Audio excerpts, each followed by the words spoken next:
আসসালামু আলাইকুম রহমতুল্লাহি বারকাতুহু। বিসমিল্লাহির রহমানির রহিম। বন্ধুরা, আশা করি আপনারা সবাই ভালো আছেন। আজকের আমি আপনাদের সামনে খেজুর সম্পর্কে একটি খুব চমৎকার ভিডিও নিয়ে এসেছি। এই ভিডিওতে আমি আপনাদেরকে খেজুরের বেনিফিট এবং খেজুরের খাওয়ার নিয়ম ইত্যাদি সম্পর্কে বিস্তারিতভাবে আপনাদেরকে জানাবো। তো খেজুরের কথা বলতে গিয়ে বলতে হয় যে আল্লাহ সুবহানাহু তাআলা কোরআন পাকের মধ্যে 21 জায়গায় খেজুর সম্পর্কে তিনি বলেছেন, এবং ইসলামের ইতিহাসে রাসূলুল্লাহ সাল্লাল্লাহু আলাইহি ওয়াসাল্লাম এবং সাহাবাদের জীবনে খেজুর একটি খাদ্যের বিশেষ তালিকার অন্তর্ভুক্ত ছিল। তো যাই হোক, খেজুরের বেনিফিট বা খেজুরের উপকারিতা বলতে গিয়ে বলতে হয় যে হাকিম কবিরউদ্দিন মাখজানে মুফরাতের মধ্যে ইনি বলেছেন যে খেজুর হলো কাসিরুল গাজা, অর্থাৎ যার অর্থ হলো এটাই যে খেজুরের মধ্যে প্রচুর পরিমাণে পুষ্টি পাওয়া যায়। একটা মানুষের স্বাভাবিক জীবনযাপন করতে গেলে তার যতটা পরিমাণ carbohydrate, protein, minerals, vitamin, water ইত্যাদি খাদ্য উপাদানের প্রয়োজন, এর বেশিরভাগ খেজুরের মধ্যে পাওয়া যায়। সেই কারণে একটা ব্যক্তি যদি শুধুমাত্র খেজুর গ্রহণ করে, শুধুমাত্র খেজুর খায়, তার শরীরের যাবতীয় প্রয়োজন খেজুরের দ্বারাই পরিপূর্ণ হয়ে যায়। এর প্রমাণ আমরা হাদিস পাকের মধ্যে পাই, কারণ আল্লাহ রাসূল সাল্লাল্লাহু আলাইহি ওয়াসাল্লাম সম্পর্কে আমরা সবাই জানি যে হযরত আয়েশা সিদ্দিকা রাদিয়াল্লাহু তাআলা আনহা বর্ণনা করেন যে আমাদের পরিবারের মধ্যে এতই খাদ্যের সমস্যা ছিল যে আমরা 1 মাস 2 মাস পর্যন্ত আমাদের বাড়িতে কোনো ধরনের উনান জ্বলতো না খাদ্য তৈরি করার জন্য। অতএব আমরা এমতো অবস্থায় দুইটি জিনিসের দ্বারা জীবনযাপন করতাম, একটা হলো খেজুর এবং অপরটি হলো পানি। এবং সাহাবায়ে কেরামদের জীবনে আমরা পাই যে তারা যখন কোনো যুদ্ধতে যেতেন তো তাদের কাছে খাদ্যদ্রব্য হিসাবে কিছুই থাকতো না, শুধুমাত্র খেজুর। এমনকি ঘটনার মধ্যে পাওয়া যায় যে তারা পুরো একটা দিন তারা একটা করে খেজুর খেয়ে তারা জীবন অতিবাহিত করেছে। অতএব বন্ধুরা, খেজুরের মধ্যে ওই সমস্ত উপাদান আছে যার দ্বারা কোনো মানুষ স্বাভাবিকভাবে জীবনযাপন করতে গেলে যে সমস্ত খাদ্যের উপাদানগুলির প্রয়োজন, এই সমস্ত উপাদান একটা খেজুরের মধ্যে পরিপূর্ণ আছে। দ্বিতীয়ত, ইনি লিখেছেন পুস্তকের মধ্যে যে খেজুর হলো মুআল্লিদে মানি, মুগাল্লিজে মানি এবং মুকাবিবে বা, অর্থাৎ খেজুর বীর্যকে তৈরি করে, বীর্যকে মোটা এবং গাঢ় করে এবং ব্যক্তির মধ্যে এক্সাইটেড এবং উত্তেজনাটাকে বৃদ্ধি করে। হ্যাঁ বন্ধুরা, খেজুরের যদি আমরা ঠিক নিয়ম বা রুলস মেনে একে আমরা নিয়মিত যদি আমরা গ্রহণ করি তো আমাদের অবশ্যই বীর্যর মধ্যে বৃদ্ধি হবে, বীর্য গাঢ় হবে এবং আমাদের মধ্যে যে সমস্ত পুরুষরা যাদের মধ্যে ইচ্ছা ক্ষমতা, এক্সাইটেড বা উত্তেজিত হওয়ার যে ক্ষমতা, এটা অত্যন্ত দুর্বল, তো তাদের মধ্যে নিয়মিত খেজুর খাওয়ার কারণে উত্তেজিত ক্ষমতাও একটা জায়গায় তৈরি হবে, এছাড়াও বীর্য মোটা এবং তৈরি হবে। তো এর খাওয়ার নিয়ম এবং পদ্ধতি এই ক্ষেত্রে কি? এই ক্ষেত্রে হলো এই যে আমরা প্রতিদিন খেজুরকে সকালে দুধের সাথে এটাকে গ্রহণ করব।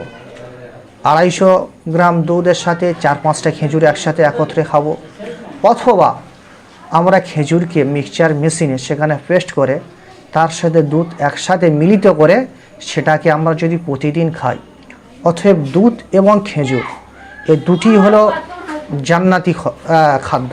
জান্নাতের মধ্যে আল্লাহ তাআলা খেজুর এবং দুধ এটা প্রত্যেকটা মানুষকে খাওয়াবেন এবং পান করাবেন। যেমন কোরআন পাকের মধ্যে ফিয়া ফাকিহাতুন ওয়া নাখলুন ওয়া রুম্মান, যে জান্নাতের যে সমস্ত ফল মানুষদেরকে দেয়া হবে তার মধ্যে আছে আপনার খেজুর আছে, এবং দুধও অন্য জায়গায় আল্লাহ তাআলা বর্ণনা করেছে। এবং বন্ধুরা, খেজুরের একটি বেনিফিট হলো এই, খেজুর হলো মুসমিনে বাদান এবং মোকাবিবে আসাব, অর্থাৎ একটা রোগা ব্যক্তিকে মোটা করতে সাহায্য করে এবং একটা দুর্বল ব্যক্তিকে তাকে শক্তিশালী করতে খেজুর অনেকটা সাহায্য করে। এই কারণে বলছি যে খেজুরের মধ্যে প্রায় 70% কার্বোহাইড্রেট পাওয়া যায়, অর্থাৎ যে কার্বোহাইড্রেটটা আমাদের শরীরে বিশেষ করে এনার্জিতে সাহায্য করে, এবং এর মধ্যে বিশেষ করে আপনার মিনারেলস এবং ভিটামিন প্রচুর পরিমাণে পাওয়া যায়। তো নিয়মিত যদি আমরা খেজুরকে যদি আমরা গ্রহণ করি, তো এমতো ক্ষেত্রে আমাদের রোগা থেকে আমরা মোটা হতে পারবো এবং উইকনেস থেকে আমরা অনেকটা স্ট্রং হতে পারবো। এছাড়া খেজুর হচ্ছে মোকাবিবে আসাব, এর অর্থ হলো এটাই যে বিশেষ করে আমাদের ফিমেলসের মধ্যে 35 যখন আপ হয় এবং মেলদের মধ্যে যখন 45 আপ হয়, এদের হাঁটুতে, কোমরে ব্যাক পেন হয়, স্পন্ডিলাইসিস পেন হয়, নি পেন হয়, জয়েন্ট পেন হয়। তো এই সমস্ত পেনের একটা বড় কারণ হলো যে আমাদের শরীরের মধ্যে মিনারেলসের কমের কারণে। তো খেজুরের মধ্যে প্রচুর পরিমাণে মিনারেলসের উপাদানগুলি পাওয়া যায়, বিশেষ করে ক্যালসিয়াম, পটাশিয়াম, সোডিয়াম এবং আয়রন ইত্যাদি প্রচুর পরিমাণে পাওয়ার কারণে যদি আমরা প্রতিদিন নিয়মিত 2টি থেকে 3টি করে খেজুর গ্রহণ করি, তো আশা করা যায় আমাদের যাদের বোন পেন আছে এই বোন পেন থেকে আমরা আরাম লাভ করব।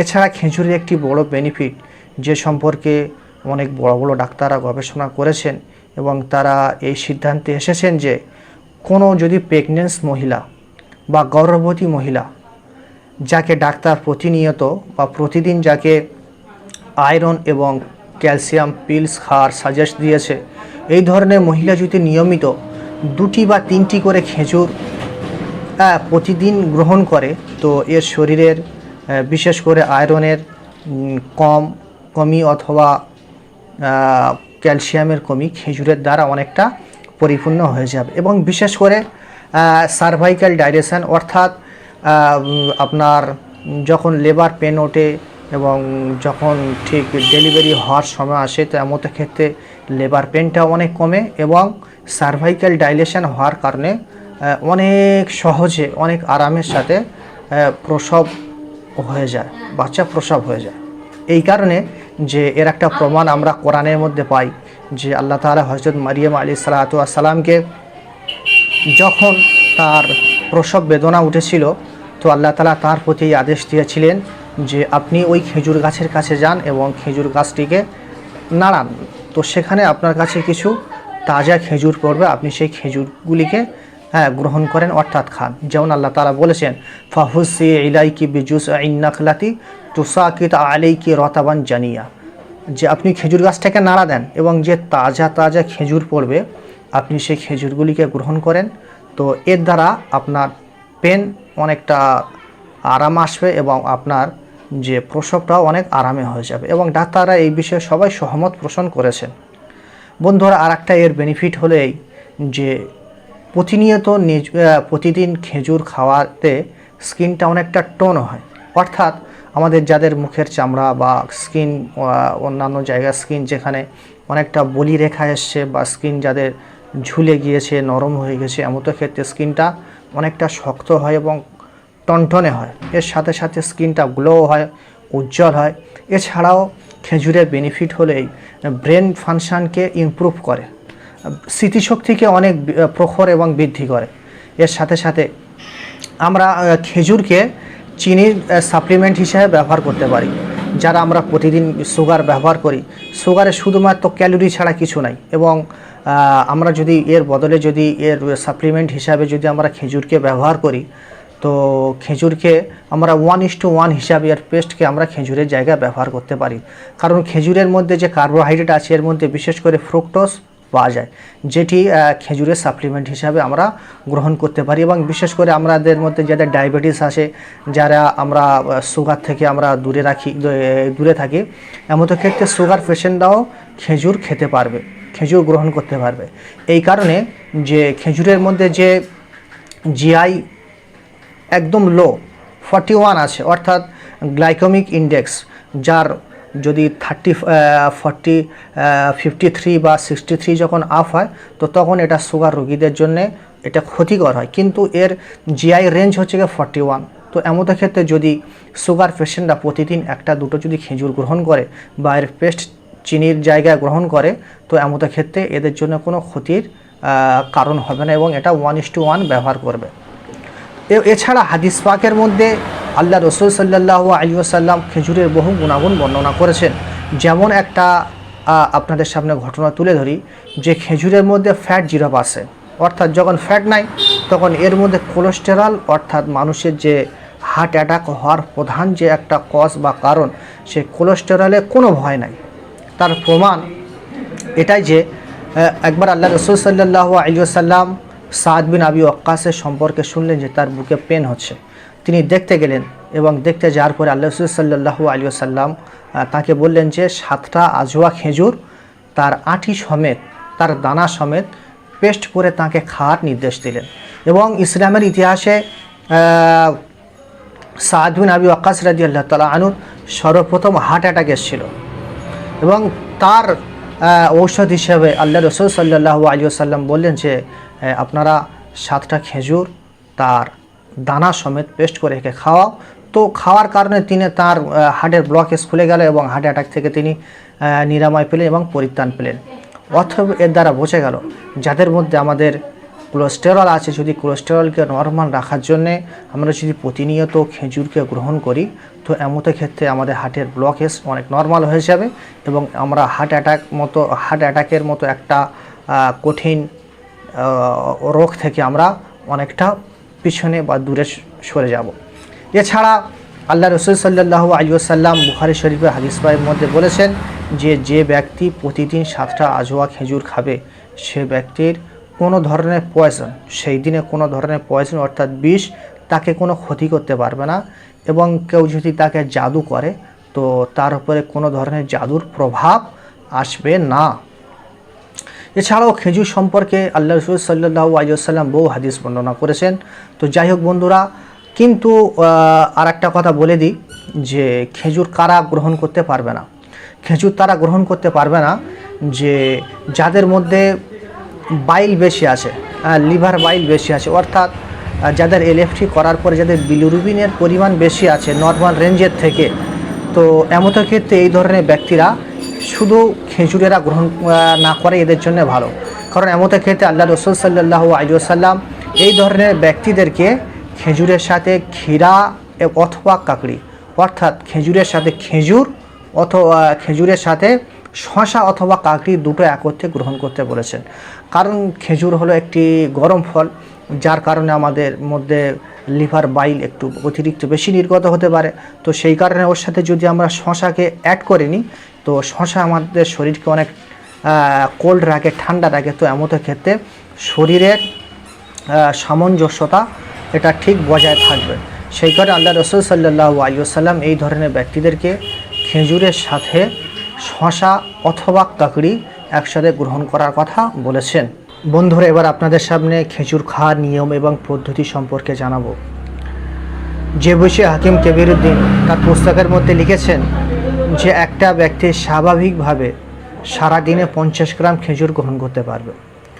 যদি 4টি খেজুরের ওজন বা 4টি খেজুরের পরিমাণ যদি 50 গ্রামের সমতুল্য হয়, অথবা 2টি এবং 3টি খেজুরের ওজন যদি 50 গ্রামের মতো হয়, তো এমত ব্যক্তি সারাদিনে 2টি অথবা 3টি খেজুর গ্রহণ করবে। বন্ধুরা, আমরা অতিরিক্ত বেনিফিটের আশায় যেন আমরা বেশি খেজুর গ্রহণ না করি। তো এক্ষেত্রে হয়তো এটা আমাদের জন্য কিছু সময়ের জন্য ক্ষতি না হলেও পরবর্তী যদি আমরা একটা লং টাইম ধরে এই ধরনের বেশি খেজুর গ্রহণ করি আমাদের সমস্যা হতে পারে। তো যাই হোক বন্ধুরা, আশা করি আপনাদের ভিডিওটি খুব ভালো লেগেছে। তাহলে আপনারা বন্ধুরা ভিডিওটাকে লাইক করবেন এবং সবাই শেয়ার করবেন। আপনারা সবাই ভালো থাকবেন। আসসালামু আলাইকুম ওয়া রাহমাতুল্লাহি ওয়া বারাকাতুহু।